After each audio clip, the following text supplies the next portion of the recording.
جب سے یہ ملک ہمارے وجود میں آیا ہم نے اپنی ماؤں کی گودوں میں اس نعرے کو سنا، پاکستان کا مطلب کیا؟ لا الہ الا اللہ۔ مگر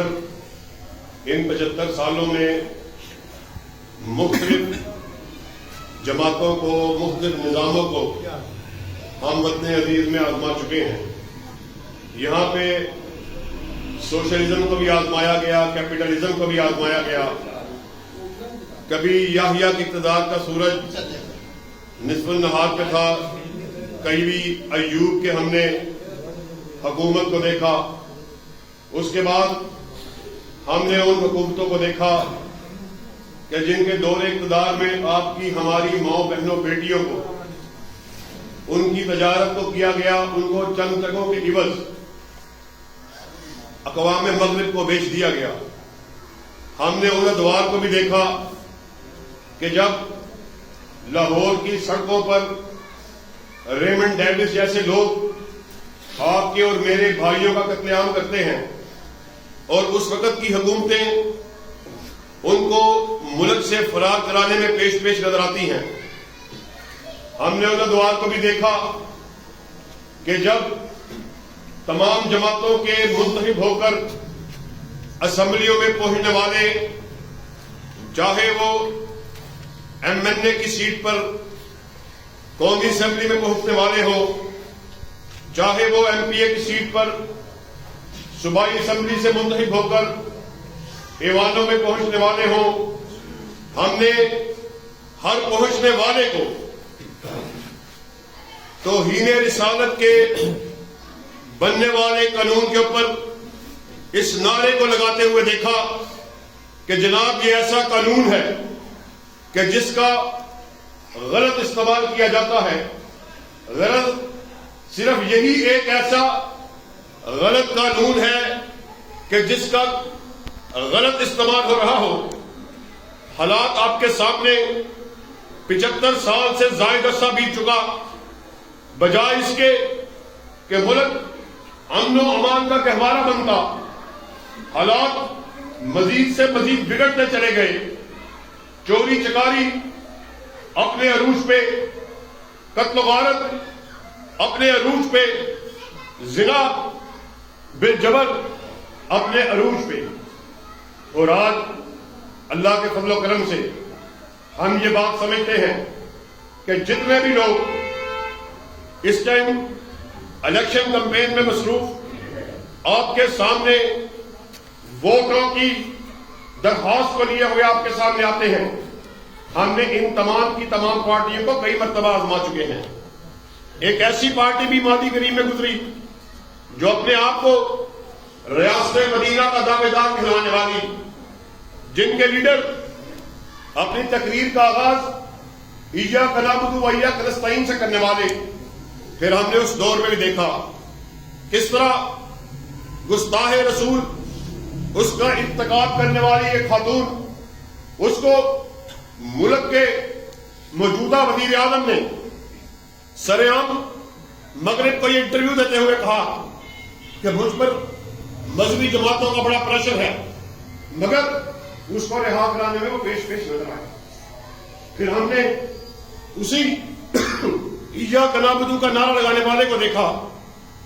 جب اصحاب رسول کی شان میں تنقید کو کیا گیا، اس کے دائیں اور بائیں والے لوگ ان گستاخی کرنے والوں کو ملک سے فرار کرانے میں پیش نظر آتے ہیں۔ حضرات اللہ کے فضل و کرم سے یہ مسلم لیگ نون ہو، پیپلز پارٹی ہو یا پی ٹی آئی ہو، ہم ان کے ادوار کو دیکھ چکے ہیں۔ اب آپ کے سامنے علامہ ابتسام الہی ظہیر آپ کے سامنے موجود ہے۔ اللہ کے فضل و کرم سے قال اللہ اور قال رسول کے لیے آپ کو یہ ہر پلیٹ فارم پر، چاہے وہ پرنٹ میڈیا ہو، الیکٹرانک میڈیا ہو، اللہ اور اس کے رسول کی بات کرتے ہوئے نظر آتے ہیں۔ فیصلہ آپ کے اوپر ہے کہ آپ نے کس قسم کی قیادت کو چننا ہے، کہ آپ نے اسی طرح کے چور، رساگیر، ڈاکو جو آپ کے اور میرے اوپر مقدمات کو بنوا کر پھر آپ کے اور میرے سے ہی پیسہ لے کر ہم کو چھڑوانے والے، کیا ہم نے ان کو چننا ہے؟ آپ کے ساتھ جھوٹے گلیوں کو پکا کرنے کے وعدے، سوئی گیس کو پہنچانے والے، اس طرح کے لارے لگا کے آپ سے ووٹ کو طلب کرنے والے، ساتھیوں یاد رکھنا اللہ کے فضل و کرم سے آپ کے سامنے اس بات کو رکھ دیتے ہیں کہ جو اللہ اور اس کے رسول کی بات کرنے والا ہوگا وہ سب سے زیادہ آپ کے حقوق کی بات کو کرنے والا ہوگا، وہ اللہ سے ڈرنے والا ہوگا، اس کے دل میں اس بات کا خیال ہوگا کہ آج میں آپ سے وعدہ کر رہا ہوں کہ اگر اس کو میں نے وفا نہ کیا کل قیامت کے دن میرا حساب ہونے والا ہے۔ انہوں نے آپ کے کام کس طرح آنا ہے؟ آپ 20 سال سے ان کو آزما چکے ہیں۔ ہم نے مسلم لیگ نون کے دور میں بھی دیکھا، ہم نے پیپلز پارٹی کے دور میں بھی دیکھا، ہم نے پی ٹی آئی کے دور میں بھی دیکھا۔ حالات آپ کے سامنے ہیں اور قصور والے بالخصوص اس بات کو اچھی طرح سمجھتے ہیں کہ جس طرح وقت گزرتا جا رہا ہے زنا بالجبر کی وارداتیں صرف قصور میں اس قدر بڑھ چکی ہیں کہ اس کی ہم شمار نہیں کر سکتے۔ یہ کس طرح کی حکومتیں ہیں، یہ کس طرح کا آئین ہے، یہ کس طرح کا قانون ہے، یہ کس طرح کے دعوے ہیں، یہ کس طرح کے وعدے ہیں کہ آپ کی میری اور بہنوں بیٹیوں کو سر عام ان کی آبرو ریزی کی جاتی ہے اور پھر ان کو شرم نہیں آتی، یہ پھر کس بے شرمی سے ہمارے سامنے ووٹ کو مانگنے کے لیے آ جاتے ہیں۔ اللہ کی قسم ہم اس نظام کی بات کو کرنے والے کہ جس نے نہ صرف اپنی بیٹی کو بلکہ غیر کی بیٹی کو اپنی بیٹی کی نظر سے دیکھا۔ جب یہودی گنڈے اپنی ملت کی بیٹی کے آبرو کے در پہ ہو گئے، اس نے انہیں موسیٰ کا واسطہ دیا، تورات کا واسطہ دیا، کہنے لگی میں تمہاری ہم مذہب، میں تمہاری ہم مسلک، مگر یاد رکھو گنڈا صرف گنڈا ہوتا ہے۔ ان یہودی گنڈوں کے ہاتھ بڑھتے چلے گئے۔ اب جب یہودی لڑکی نے دیکھا مجھے دنیا کی کوئی طاقت ان یہودی گنڈوں سے بچا نہیں سکتی، اس نے باب عالی کی طرف اپنے منہ کو کیا، چلا کر بولی واہ محمد صلی اللہ علیہ وسلم، میں آپ کے گھر کے سامنے لوٹی جاتی۔ آپ کی میری ماں حضرت عائشہ صدیقہ رضی اللہ تعالیٰ عنہ روایت کرتی ہیں